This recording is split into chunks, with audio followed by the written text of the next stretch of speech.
Before diving a little deeper, to prepare the mind, there's a reminder of a Mula Nasruddin story. Now we know that Mula Nasruddin, like any mystic worth their measure, he had undergone many forms of training. But there was an occasion when Mula Nasruddin decided that he wanted to become a physician. So he sought out the most well-known doctor in the town and asked, could he become his apprentice? And the doctor said, yes, you can come along with me while I make my house calls and just do what I do. So the mullah went along, and the first house that they came to, the door opened, and the wife, a very agitated wife, said, oh, I'm so worried about my husband. He keeps falling over all the time, and I've had to put him to bed again. So they went into the chamber where he was lying on his bed, and the doctor bent down and looked under the bed. And then he stood up and he said to the man, you have to give up alcohol. You have to give up all forms of alcohol. So while the doctor was giving this advice, Mula Nasruddin bent down and looked under the bed, and there were tequila bottles and beer cans and vodka bottles. And so they left, and they went to the next house, and the husband opened the door and he said, oh, my wife is so obese she cannot even get up out of her bed. You have to do something, doctor. So the doctor and the mullah go into the bedroom, and there's the rather blob of a woman lying on the bed, and the doctor leans down and looks under the bed, and then he stands up and he said, you have to give up sugar. You have to give up all forms of sugar. So Mula Nasruddin bends down, and under the bed there's lollipapers and soft drink cans and the like. So they leave that house and they're coming to the third house, and the doctor says to the mullah, now it's your turn. You have to make the diagnosis. I've been advised to come to this house by the husband who is very worried about his wife because she's always tired and she's always got a headache. So they went, knocked on the door. It took some while for the door to be answered, and when it was answered, a young woman was standing there and she was patting her hair and putting her clothes into place. And when they went inside the house, of course, the mullah, following what the doctor did, advised her to go into the bedroom and lie down. And when she did, mullah bent down and looked under the bed. And then he stood up and he said to the woman, you have to give up milk. You have to give up all forms of milk. And so they left. And outside, the doctor turned to the mullah and he said, mullah, how did you come to that diagnosis? And the mullah said, well, I did what you did, and I looked under the bed, and there was the milkman.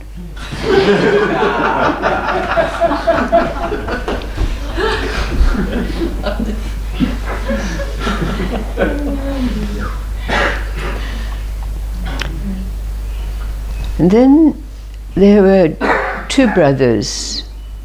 One was very rich and one was very poor.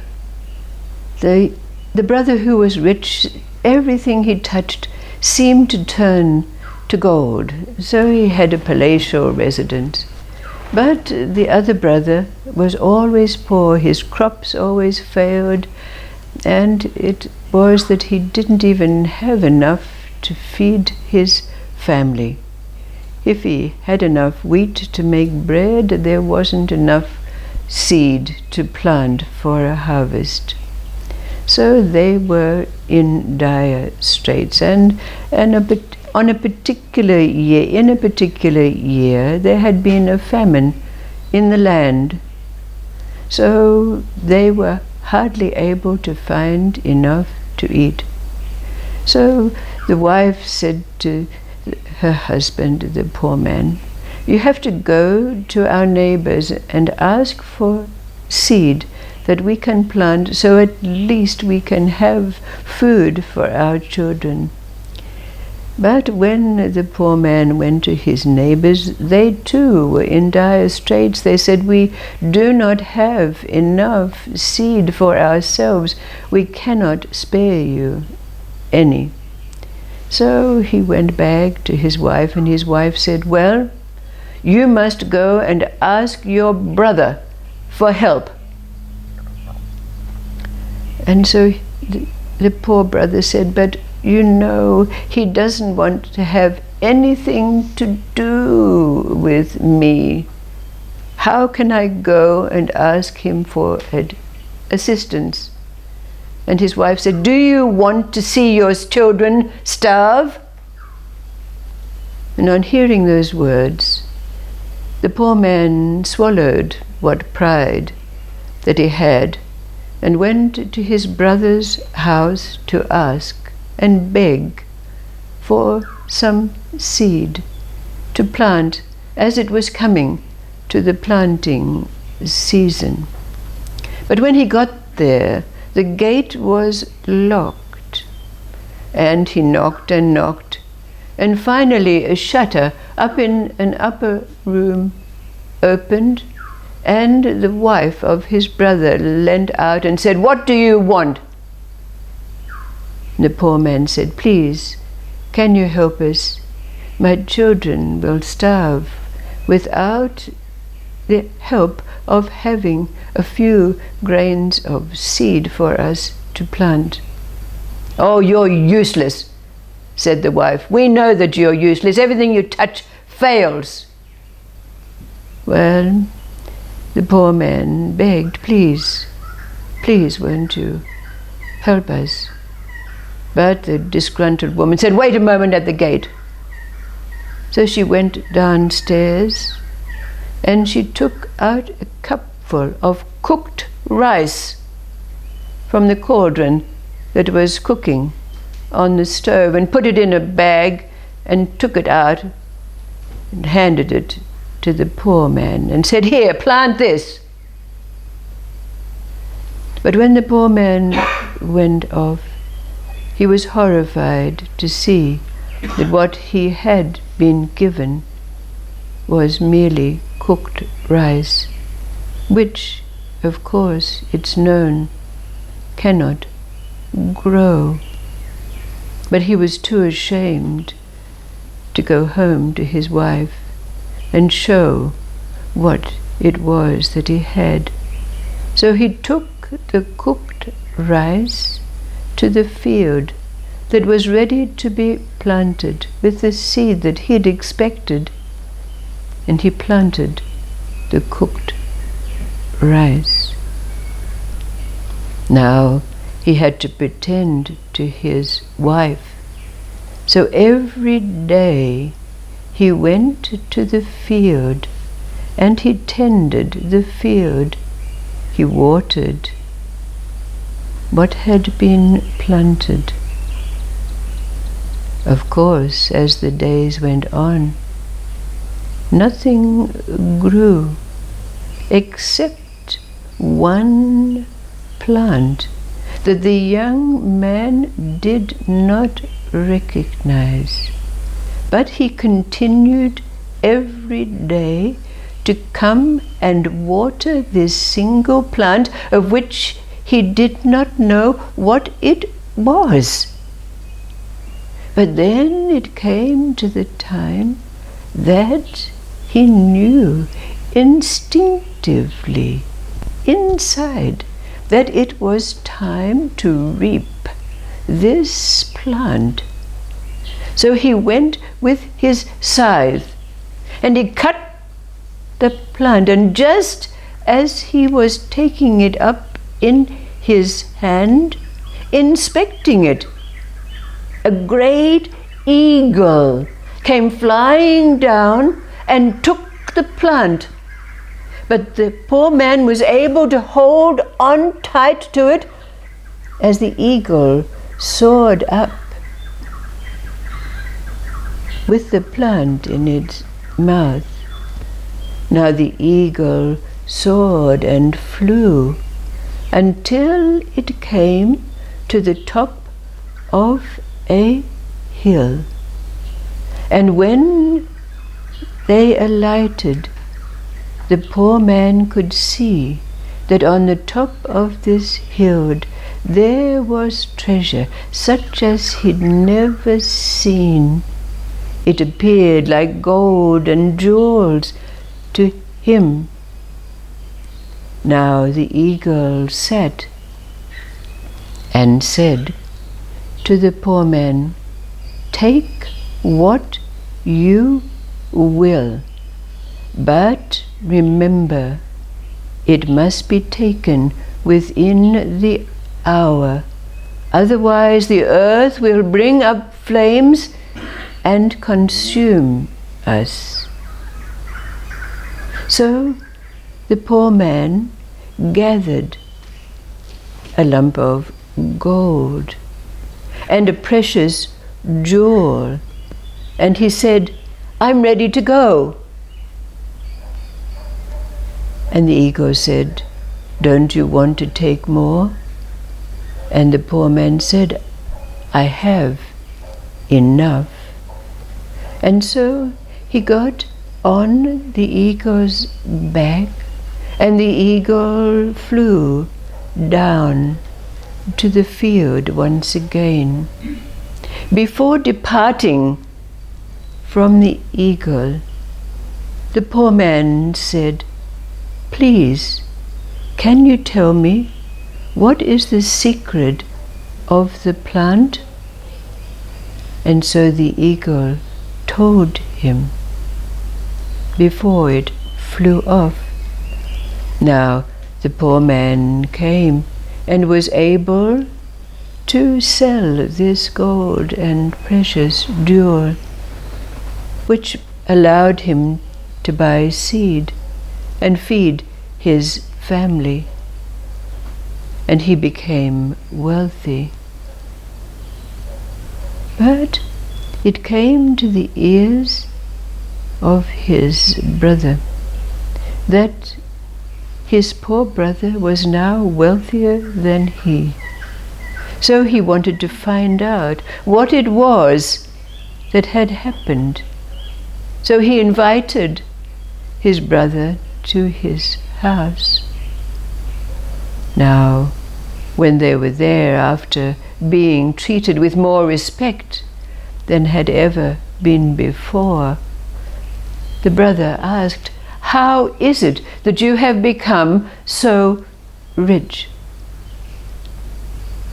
And the poor man, now rich, told him the whole story. But as the elder brother was hearing this story, he was gloating in himself. He will do this also. So the very next morning, the elder brother took cooked rice and he planted it in his field, and he tended it carefully day after day. And indeed, although the cooked rice did not grow, the same plant emerged, and when it was ripe,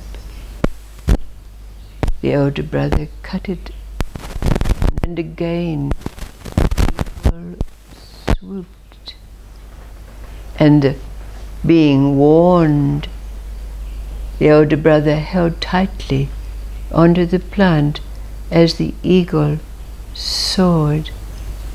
Now, as they were in flight, the eagle said, "Are you a poor man?" And the elder brother lied and said, "Yes." So the eagle flew to the top of the hill where the treasures lay.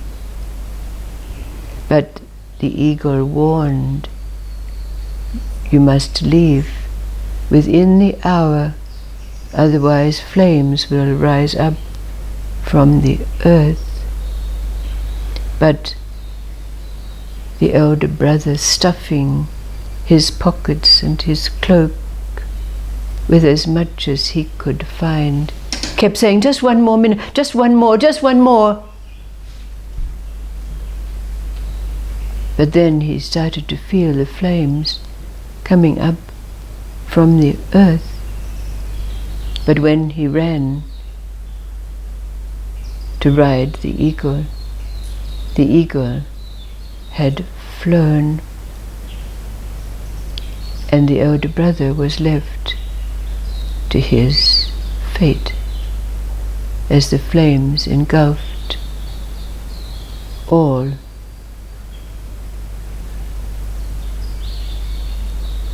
So, of course, you already know the question that's to be asked from this story. What is it that this plant represents for us? What is the secret that the eagle related? Remembering as we do that every aspect of every story is a part of ourself.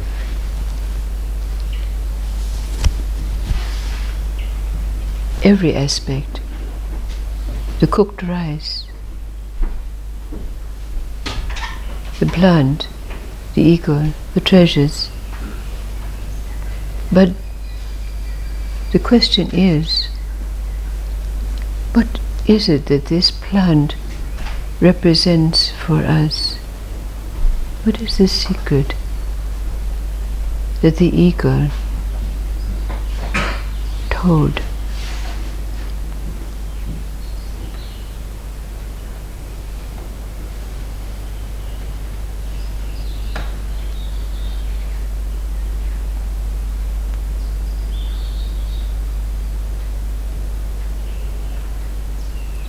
What does it represent in us?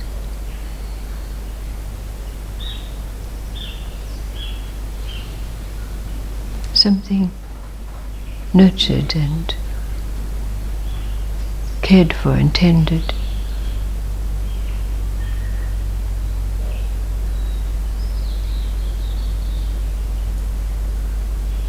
That grows out of the cooked rice, the stories of our life.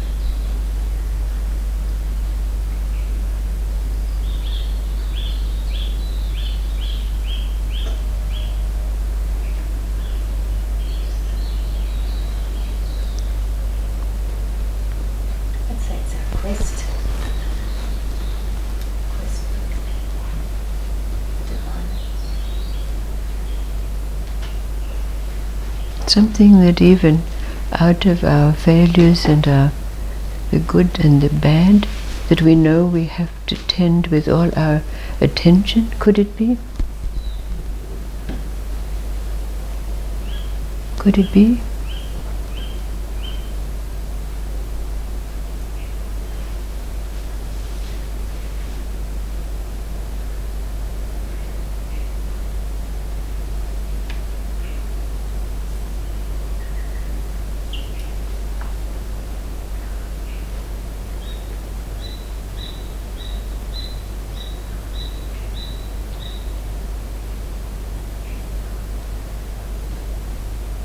We need not concern ourselves with the other elements of this story.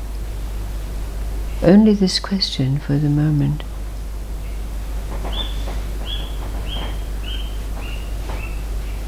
Thank you.